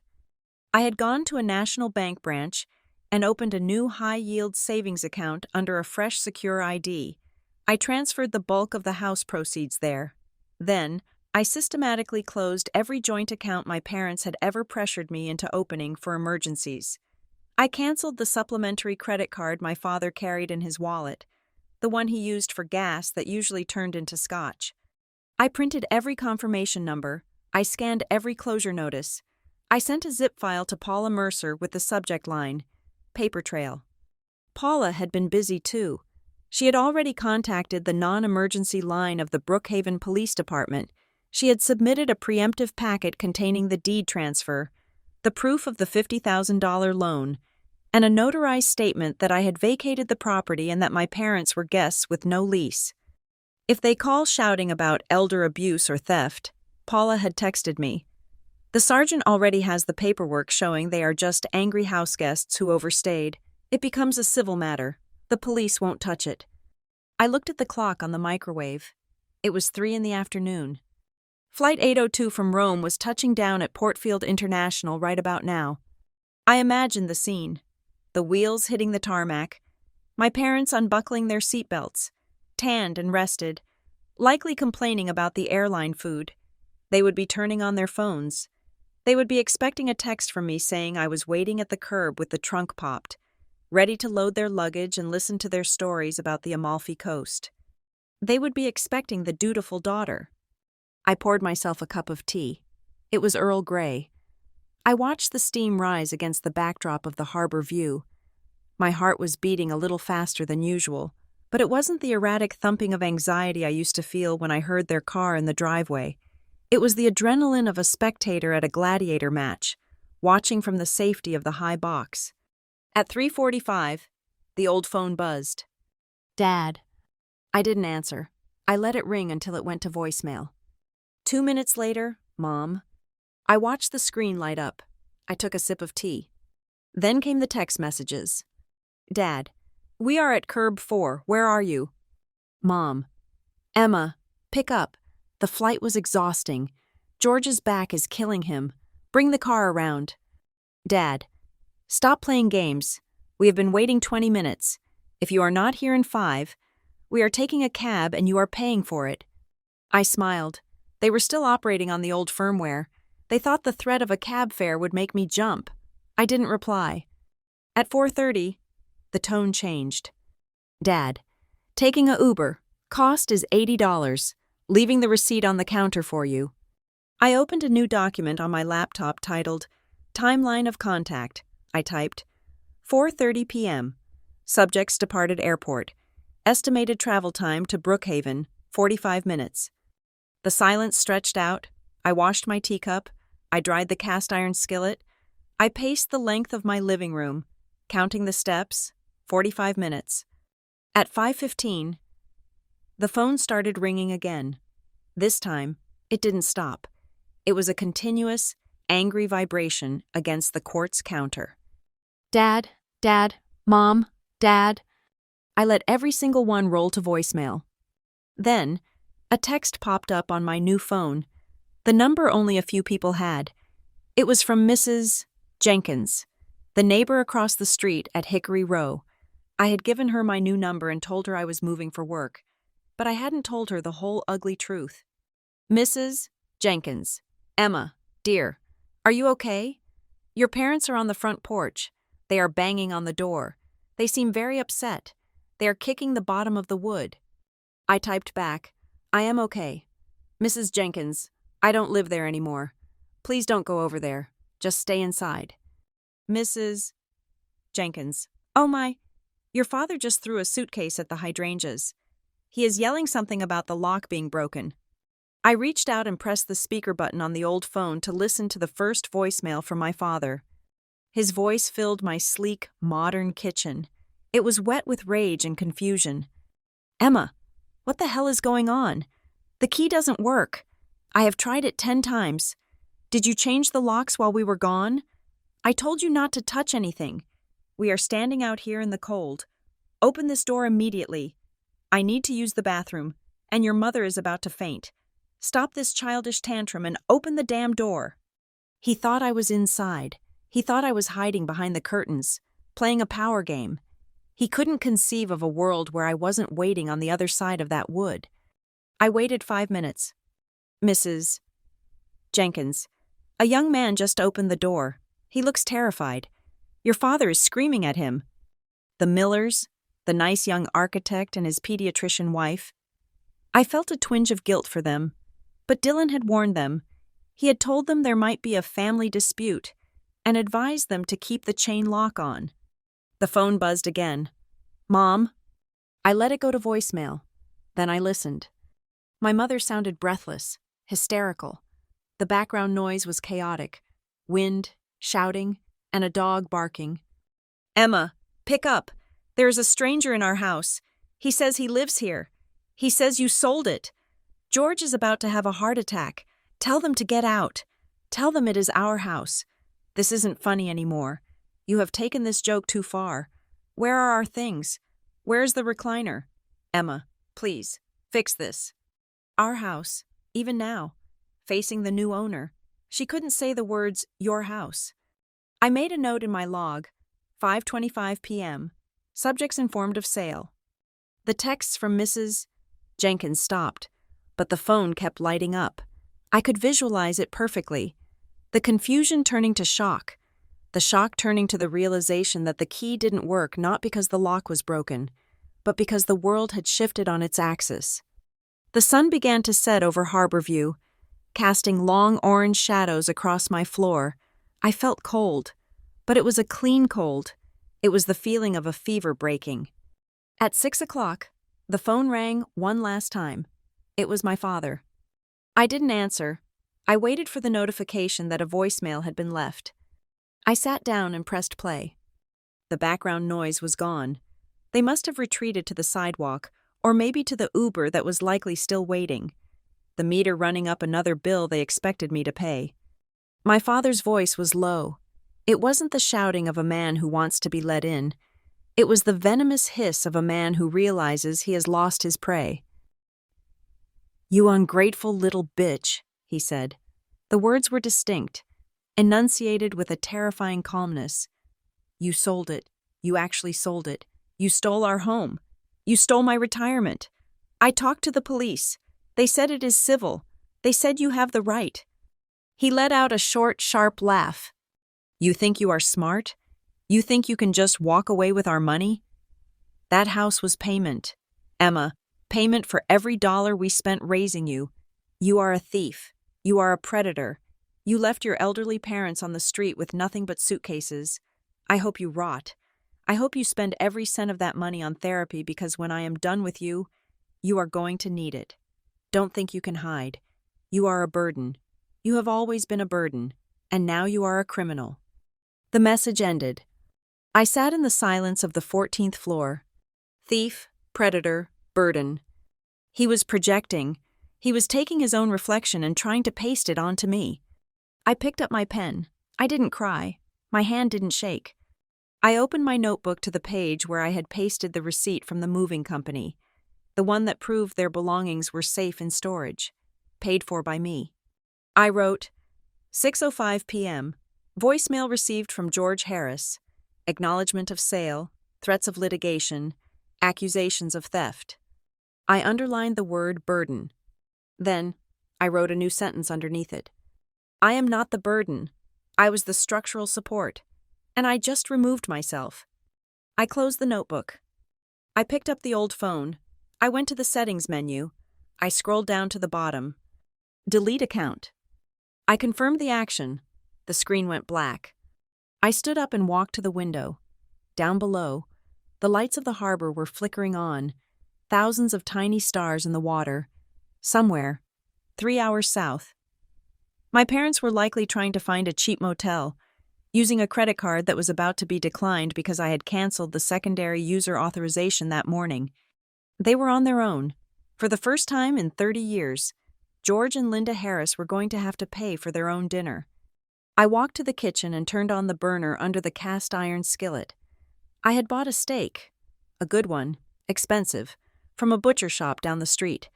I was going to cook it for myself. I was going to eat it in my quiet, paid-for apartment, and I wasn't going to calculate the cost of the gas it took to cook it. The war was over. I had nuked the bridge, and I was standing on the other side, watching the smoke clear. The call from the Brookhaven Police Department came at 9:15 in the morning. I was expecting it. In fact, I had almost been disappointed it hadn't come sooner. My father was a man who believed that if he shouted loud enough, the law would bend to his will. "Ms. Harris?" The voice on the line was gruff, heavy with authority. "This is Sergeant Miller from the Brookhaven PD. I am calling regarding a complaint filed against you by a Mr. George Harris. He is currently in our lobby alleging that you have misappropriated family property, committed fraud regarding a real estate transaction, and, well, he is using the term elder abuse quite liberally." I took a sip of my coffee. My hand was steady. I was sitting at my quartz island, the morning sun streaming in from the harbor. "Good morning. Sergeant Miller?" I said, my voice calm and professional. "I assumed he would contact you. Before we continue, I would like to send you a PDF document. It contains the deed to the property at 42 Hickory Row, the closing statement from the sale which was finalized yesterday, a copy of the $50,000 loan agreement I signed for my parents' vacation, and the receipt for the climate-controlled storage unit where their belongings are currently being held. What is your email address?" There was a pause on the other end. Sergeant Miller was likely used to panicked denials, not administrative efficiency. "It is Miller at Brookhaven, Gov," he said, sounding slightly confused. "Sent," I said. hitting the enter key on my laptop. You should receive it momentarily. As you will see, the property was solely in my name. My grandmother, Margaret Lane, left it to me 3 years ago. My parents were guests. They had no lease, paid no rent, and contributed nothing to the mortgage or taxes. In fact, page 4 shows the credit card debt of theirs I paid off last month just to keep their lights on. I heard the clicking of a mouse on his end.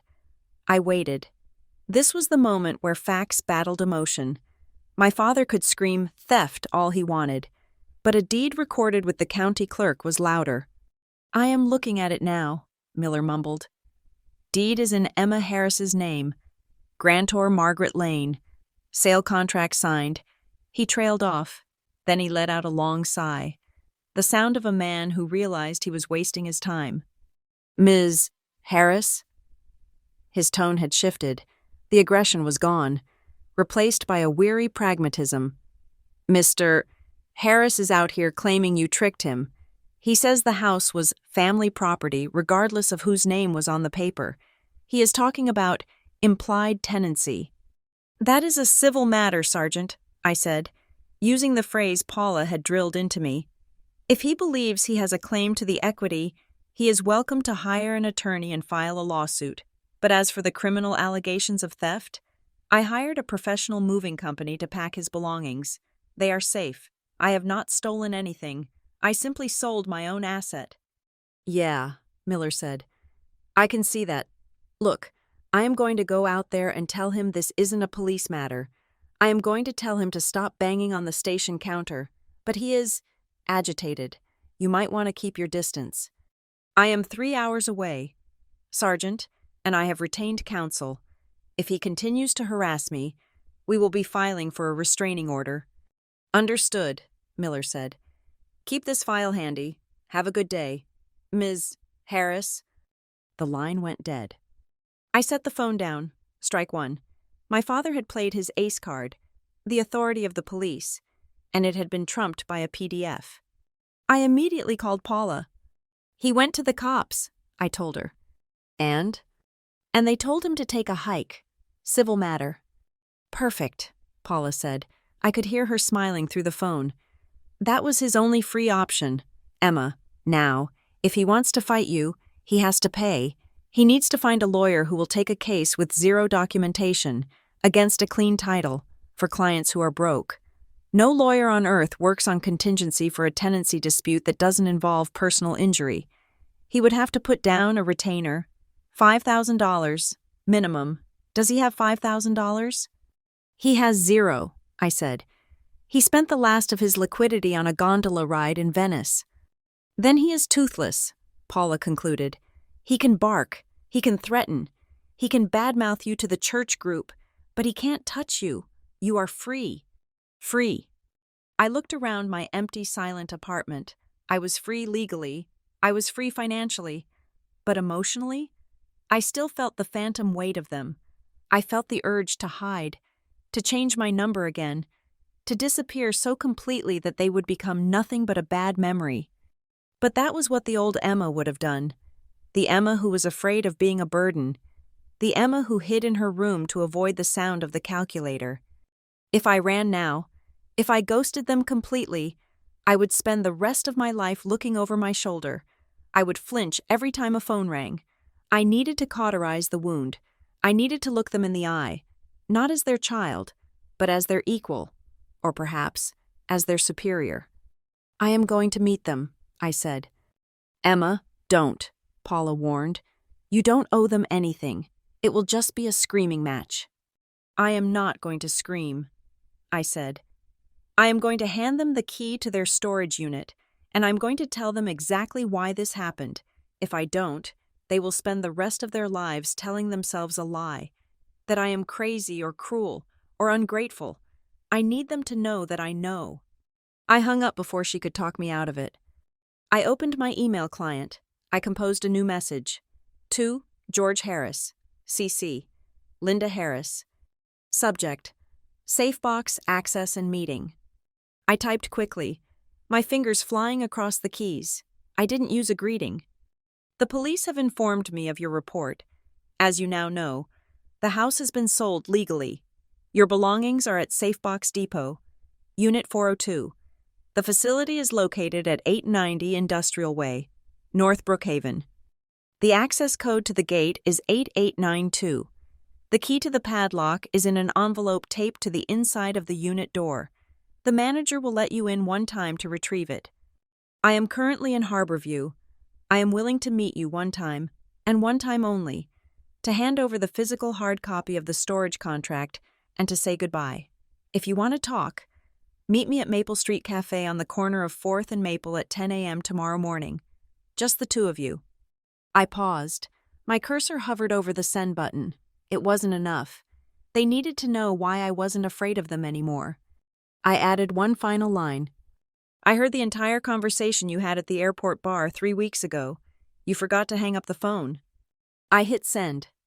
That single sentence was more powerful than any legal document.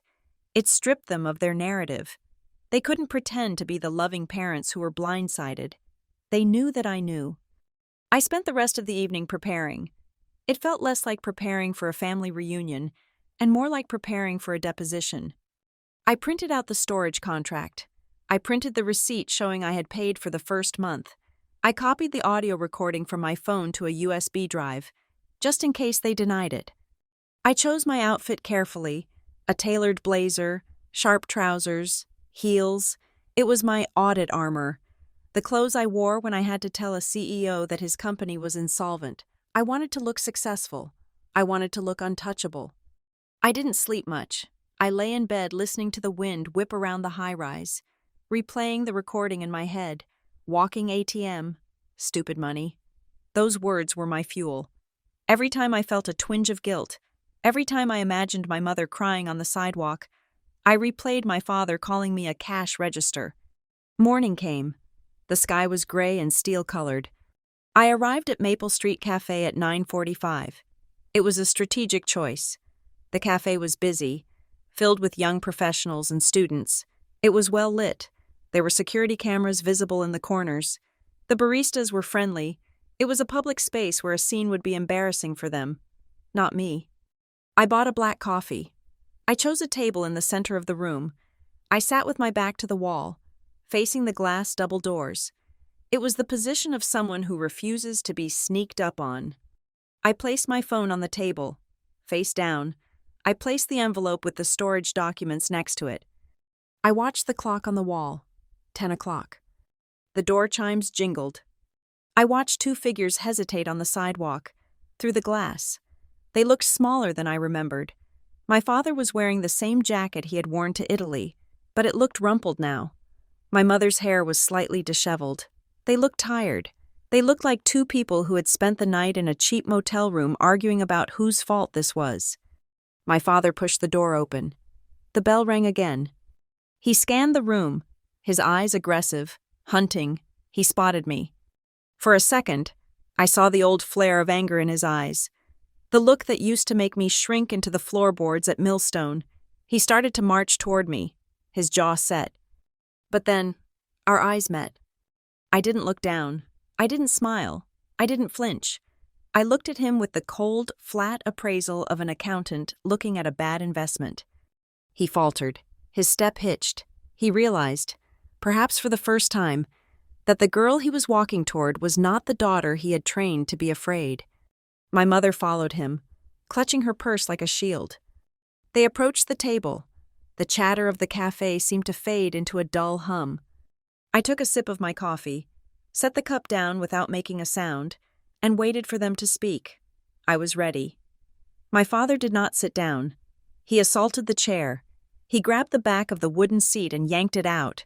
The legs screeched against the laminate floor, a harsh, tearing sound that stopped conversations at 3 nearby tables. He threw himself into the seat. His face flushed a mottled, unhealthy red, the veins in his neck bulging against the collar of his travel-stained shirt. "You," he spat, pointing a shaking finger at my face. "You ungrateful, heartless little traitor. You sold our home. You sold the roof over your parents' heads while we were across the ocean. Do you have any idea what you have done? You have destroyed this family." He slammed his hand on the table. The coffee in my cup rippled, but I did not jump. I watched the dark liquid settle back into stillness. "I want that money back," he hissed, leaning in until I could smell the stale airline scotch on his breath. "Every cent.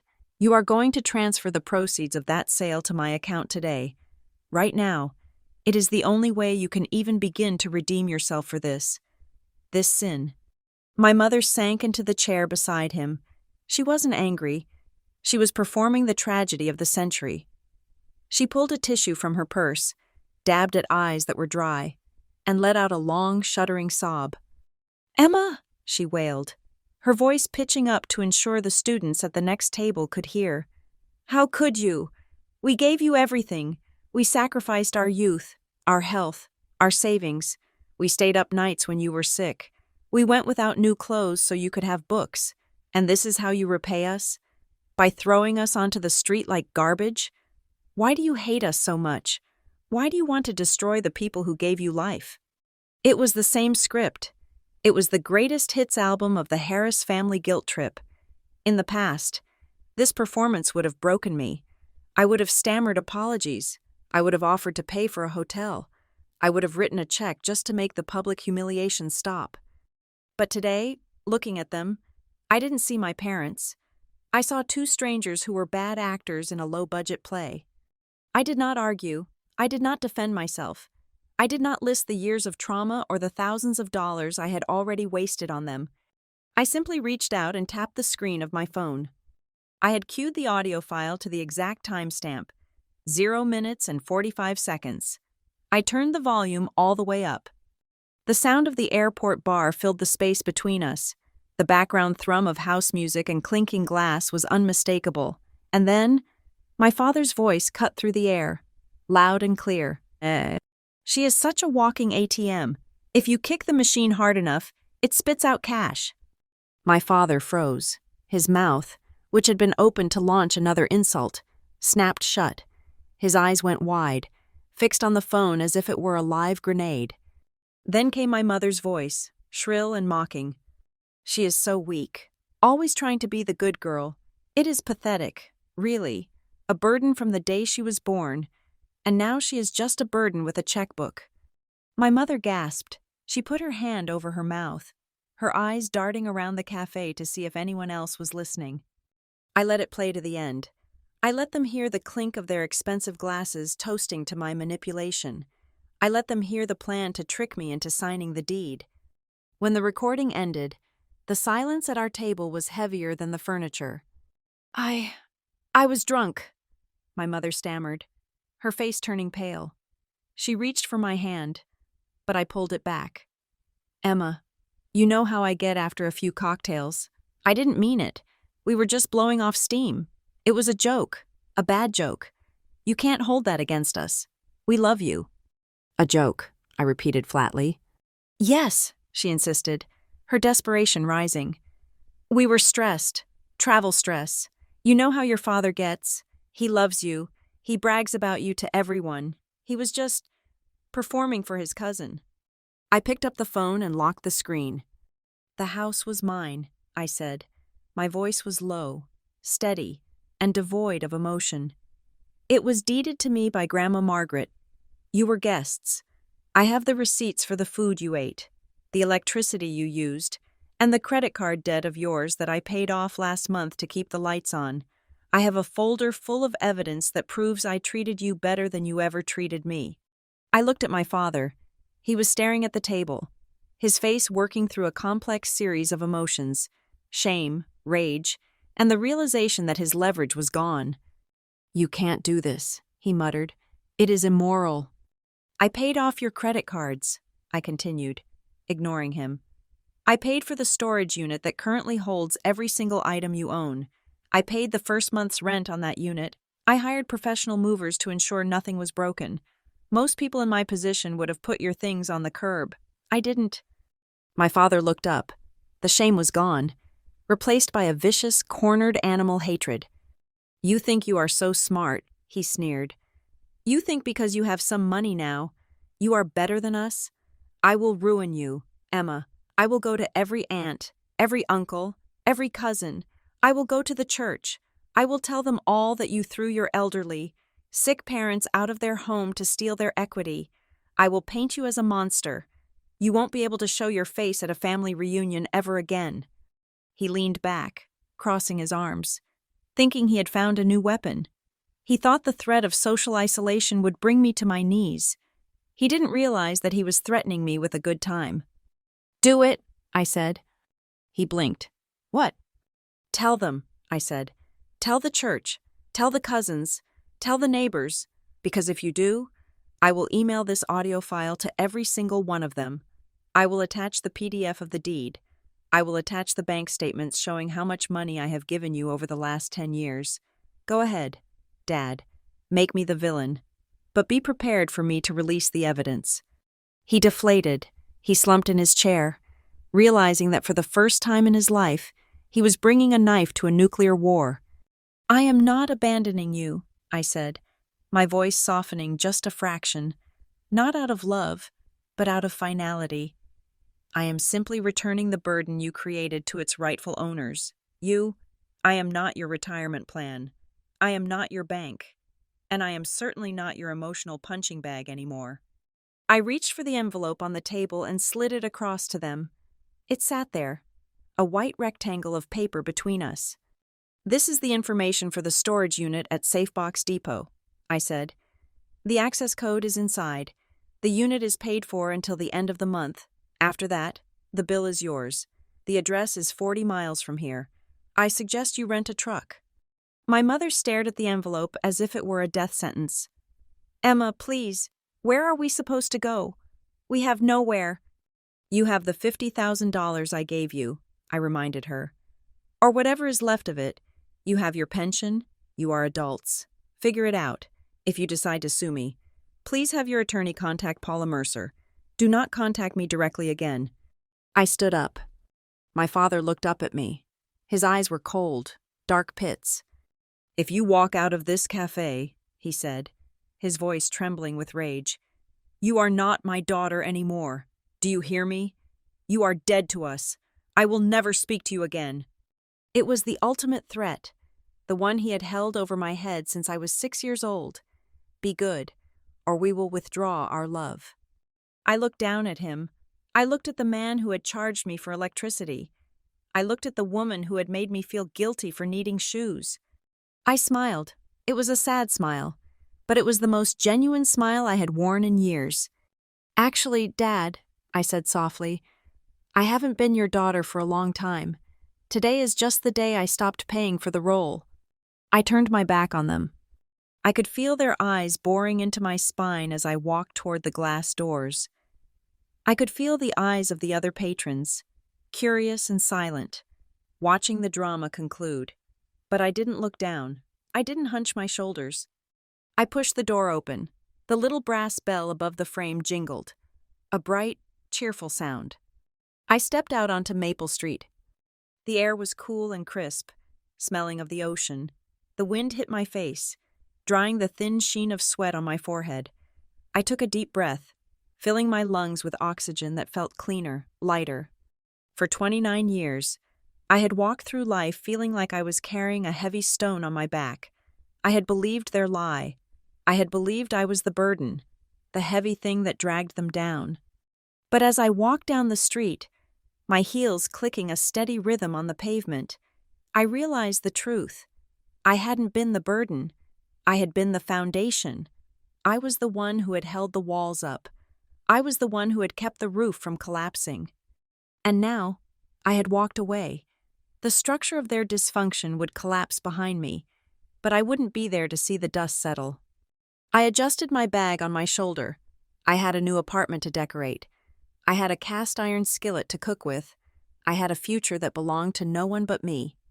I walked toward my car, and for the first time in my life, I didn't look back. Thank you so much for listening to my story. I would love to know where you are tuning in from today. So please leave a comment down below and share your thoughts on Emma's decision. If you enjoyed this story, please make sure to subscribe to the channel Lila Revenge Stories, like this video, and hit that hype button to help this story reach even more people. Your support means the world to us.